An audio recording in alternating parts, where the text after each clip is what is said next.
How to change keyboard sound on Opera GX. For this, make sure that you have the updated version of Opera GX. Open up your Opera GX and at the very top you should see this setting option. You have to go ahead and tap on it.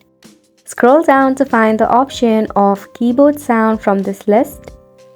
Then tap on the configuration option given to you. Then right here, make sure that the browser sound is toggled on.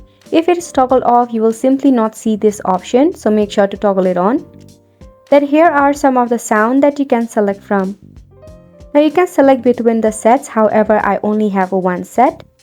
And to listen, you can tap on this play icon and it will let you know the preview of the sound. To arrange the volume, you can easily slide the cursor up and down in this dialog.